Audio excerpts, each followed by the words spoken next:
जी हाँ, हमारे अगले सेशन का विषय है कश्मीर कल और आज।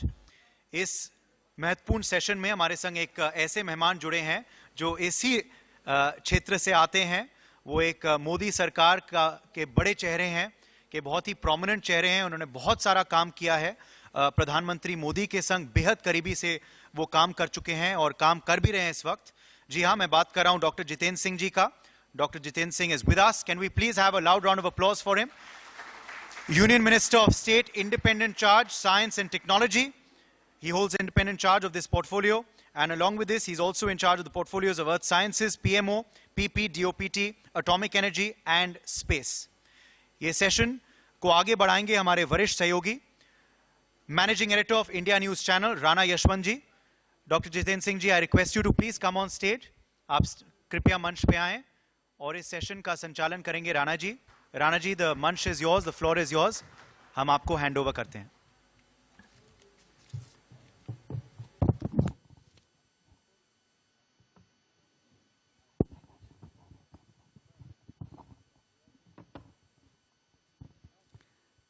जितेंद्र सिंह साहब, आपका स्वागत है। वो एक गाना है कि इस जमीन से आसमान तक मैं ही मैं हूं। अर्थ साइंसेस डिपार्टमेंट, स्पेस, ये दोनों जितेंद्र सिंह साहब के पास है। हिंदुस्तान जैसे बड़े मुल्क में सत्ता और व्यवस्था दोनों की जिम्मेदारी जिन महकमों पर होती है, पीएमओ और डीओपीटी, वो भी आपके पास है।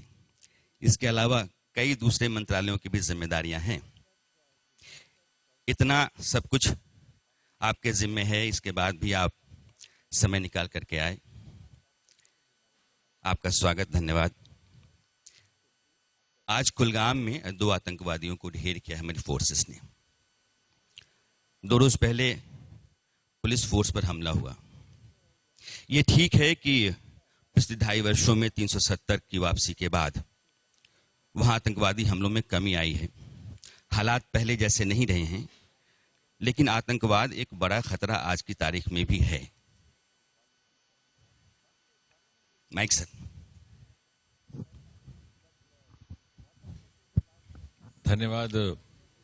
धन्यवाद राणा यशवंत जी।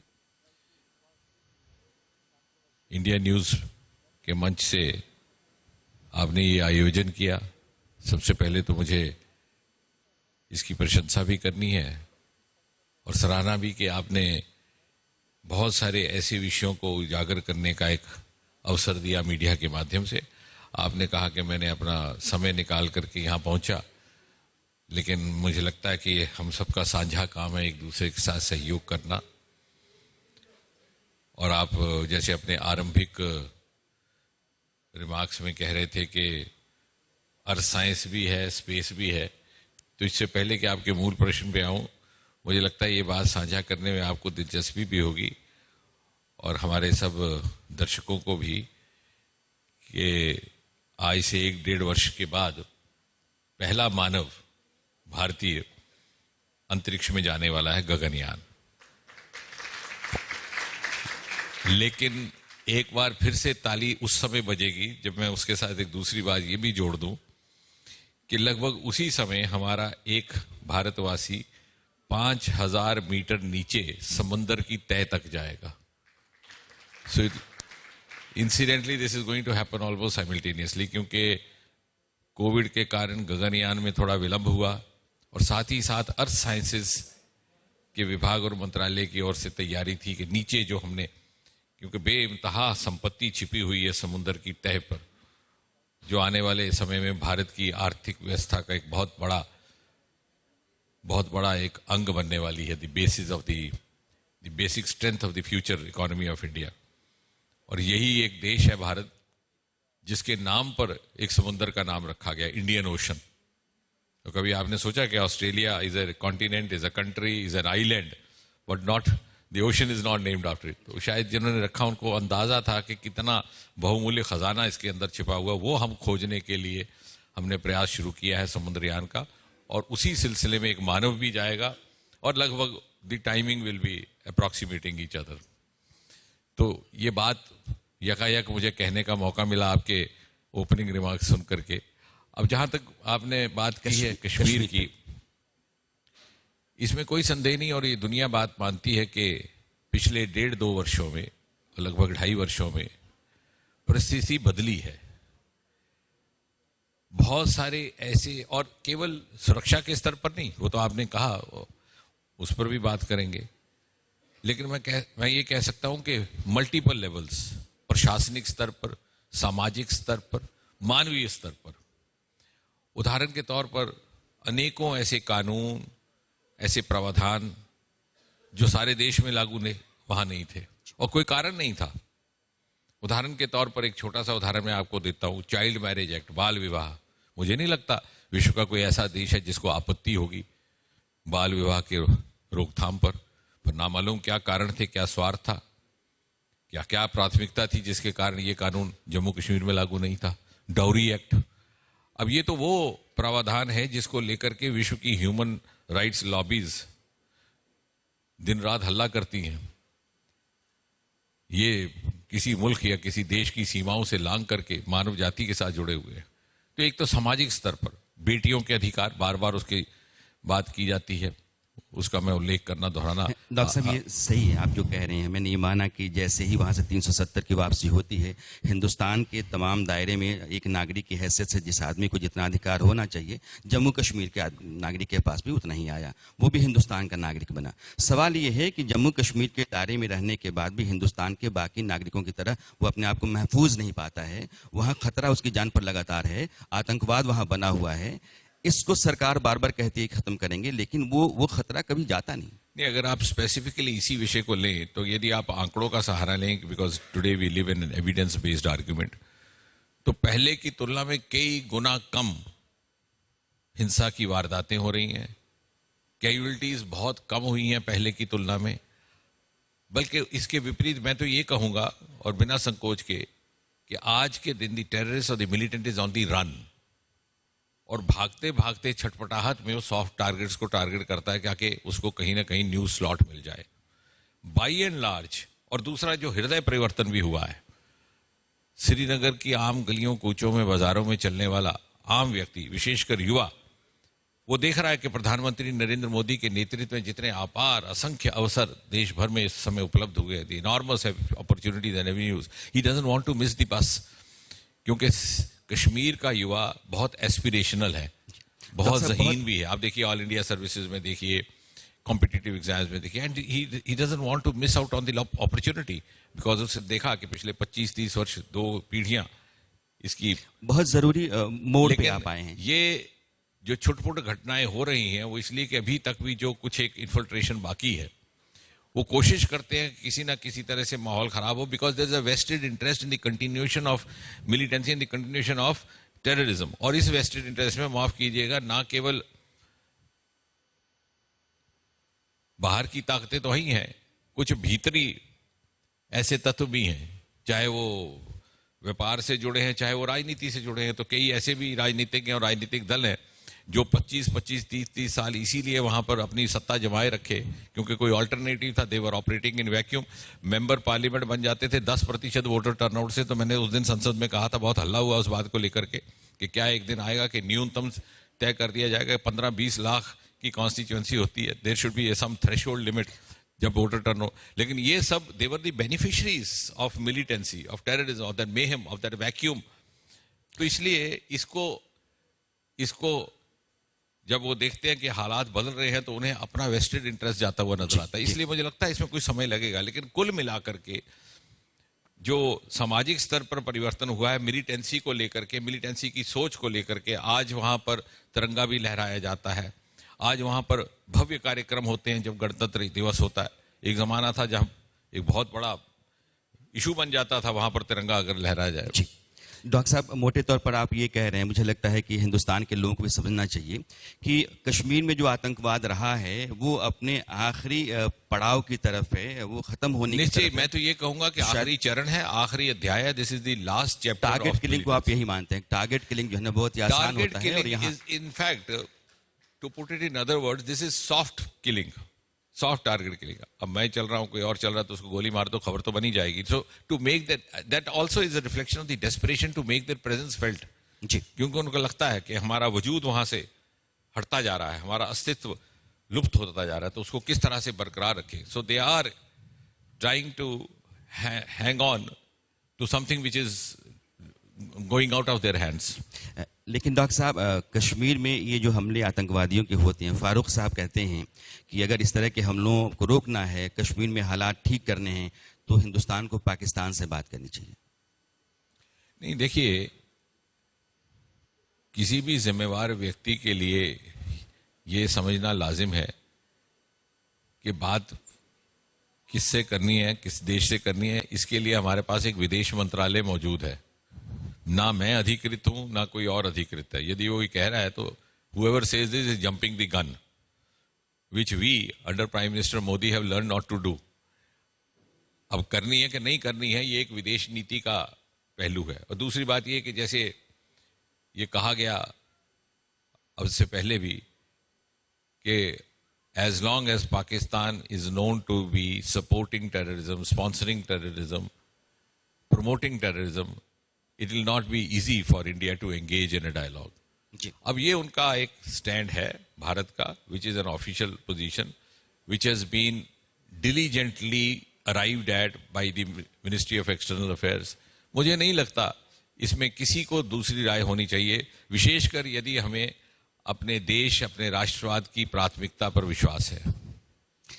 डॉक्टर साहब, कश्मीर से मैं दूसरी तरफ मुड़ना चाहता हूं, लेकिन एक चीज़ जो हिंदुस्तान का आम आदमी जानना चाहेगा, जो आपके विरोधी हैं कहते हैं कि पिछले 2.5 वर्षों में 370 की वापसी के बाद वहाँ हालात बदले नहीं हैं, सरकार ने तरक्की और बेहतरी के जो बातें कहीं वैसा कुछ हुआ नहीं है. मैं आपके ज़रिए जानना चाहता हूँ, कश्मीर में आज की तारीख में पिछले 2.5 वर्षों में क्या बदलाव आया है, क्या बेहतरी है? देखिए, जैसे मैंने कहा, आरंभ में सामाजिक स्तर पर भी हुआ, मानवीय स्तर पर भी हुआ, न्याय भी मिला, भेदभाव जाता रहा. क्या ये एक बहुत बड़ी विडंबना नहीं थी कि 70 वर्ष से वहां पर रह रहे पाकिस्तान से आए हुए शरणार्थियों को नागरिकता का अधिकार नहीं था, वोट देने का अधिकार नहीं था? आज के युग में तो आप विदेश में भी चले जाएं तो कुछ वर्षों के बाद ग्रीन कार्ड मिल जाता है.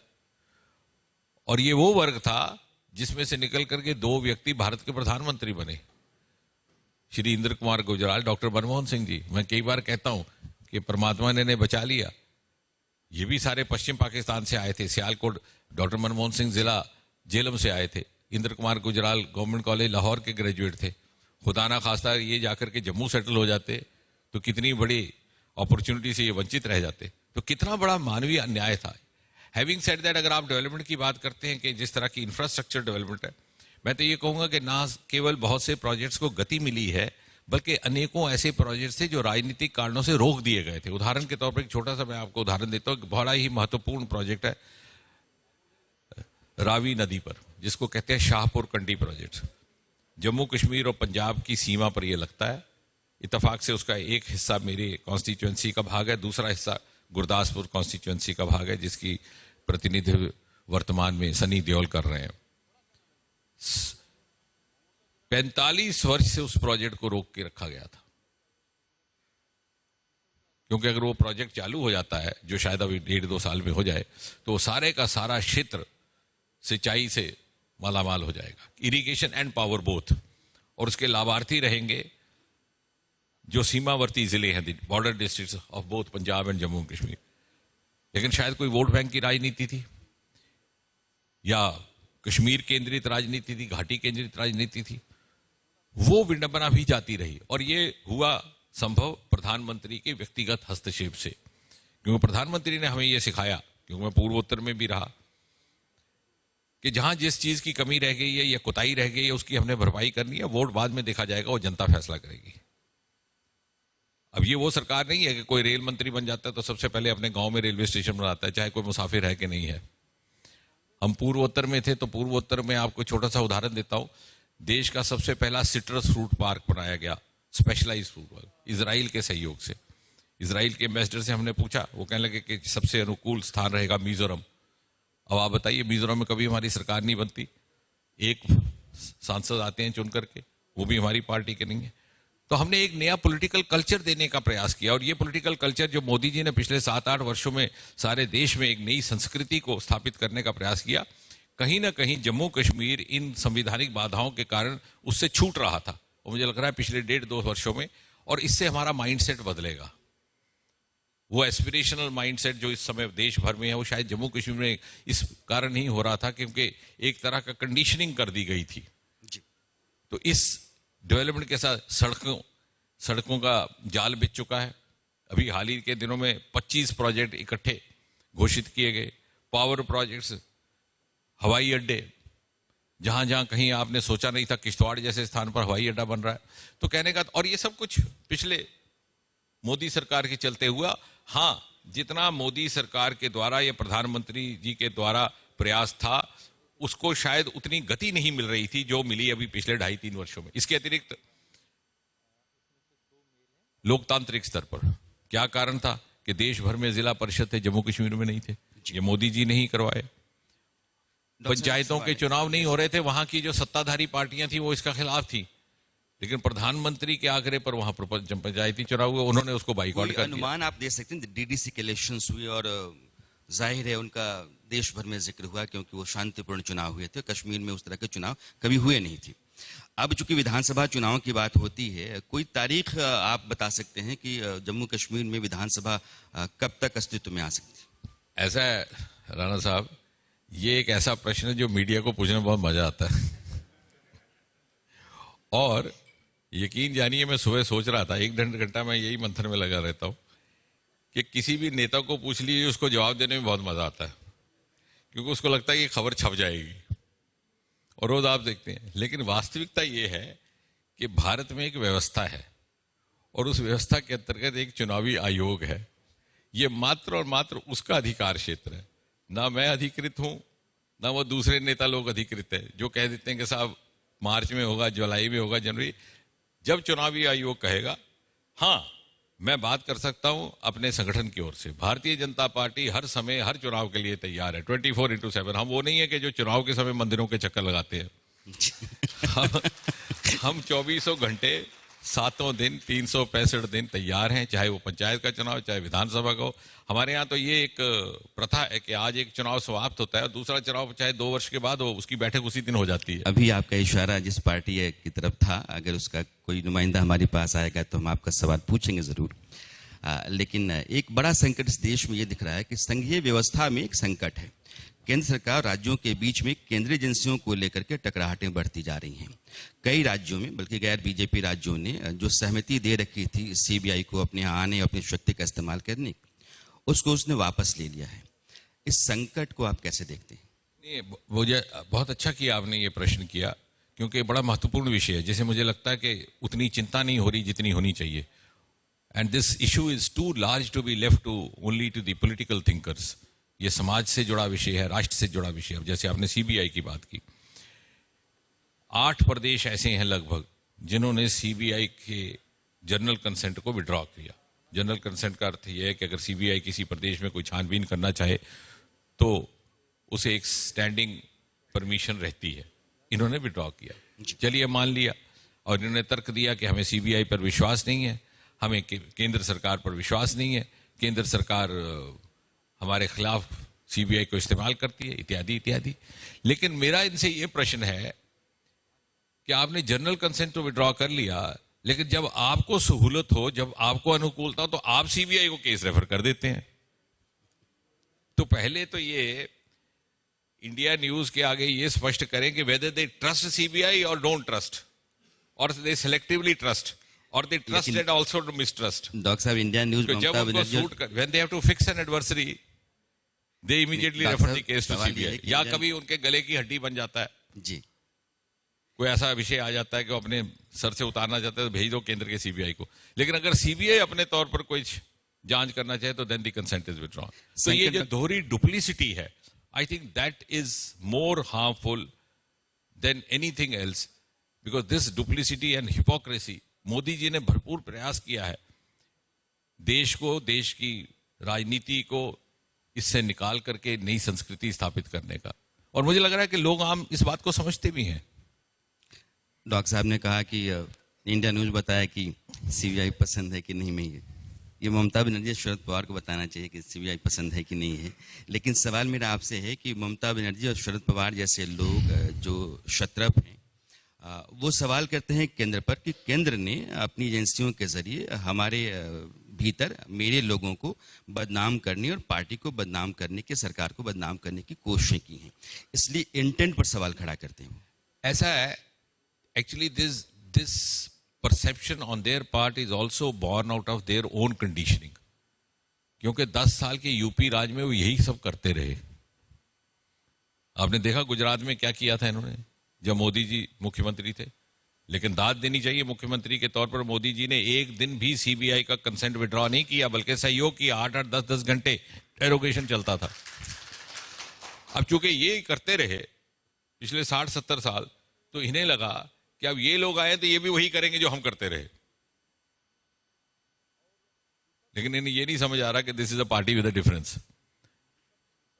अब दूसरी बात ये है कि अगर ये भी माना लिया जाए, जैसे ये कह रहे हैं, जैसे मैं पहले भी कह रहा था कि इन संस्थाओं का उपयोग किया जा रहा है इनके खिलाफ, तो फिर ये सिलेक्टिवली इन संस्थाओं का सहारा क्यों लेते हैं जब इनको जरूरत पड़ती है? जैसे महात्मा गांधी अहिंसा को लेकर के परिभाषा देते थे तो वो कहा करते थे कि non violence is not a virtue of the meek और the feeble. You can justify yourself to be a practitioner of non-violence when you have all the arms, all the ammunition, all the armamentarium to attack your adversary and still you decide not to. अब ये क्या करते हैं, जहां किसी को fix करना है, जहां किसी के खिलाफ कार्रवाई करनी है तो सीबीआई को केस रेफर कर दिया जाए, लेकिन सीबीआई अपने तौर पर अगर यहाँ आपके प्रदेश में आती है तो उसको इजाजत नहीं है। तो what kind of virtue is being followed by them, पहले तो ये बात करें। और दूसरी बात, जैसे मैंने कहा कि ये इनको अपनी माइंड की कंडीशनिंग है जो इको हो रही है। आज भी लगभग 8 वर्ष गुजर जाने के बाद कोई भी मंत्री नहीं है मोदी सरकार का जिसके ऊपर भ्रष्टाचार का आरोप आया हो। आप मेरे साक्षी हैं, बताइए कोई है तो। लेकिन पिछले 10 साल के मंत्रियों के आज भी भांटे खुल रहे हैं। लेकिन होना तो विपरीत चाहिए ना। Usually it is the incumbent in power who has the privilege, the prerogative to indulge in corruption. उसके हाथ में सत्ता भी होती है, उसके हाथ में सरकार का खजाना भी होता है। वो 8 वर्ष में ऐसा कोई आपके आगे उदाहरण नहीं आया, लेकिन पिछलों के अभी भी चिट्ठे खुल रहे हैं। लेकिन तो ये इस तरह की विडंबना से निकले के बाद उनकी मानसिकता इस प्रकार की बन गई है कि वो सोचते हैं कि जिस प्रकार का हमारा रवैया रहा वही रवैया वर्तमान सरकार का भी होगा। मैंने कहीं आंकड़ा देखा कि अब सीबीआई अलग अलग राज्य सरकारों से जो गुजारिश करती है मामलों को दर्ज कराने की, अनुमति लेने की, उसमें 18% को ही मंजूरी मिलती है। संकट ये है कि किसी राज्य सरकार के जरिए कहा जाए केंद्र से कि आप चीफ सेक्रेटरी और आप अपने डीजीपी को भेजिए, और सीएम कहे कि नहीं भेजा जा सकता है, तो ये संघीय व्यवस्था के भीतर एक बड़े संकट का संकेत है। इसको केंद्र सरकार कैसे हैंडल करने की सोच रही है? आपने बिल्कुल ठीक कहा।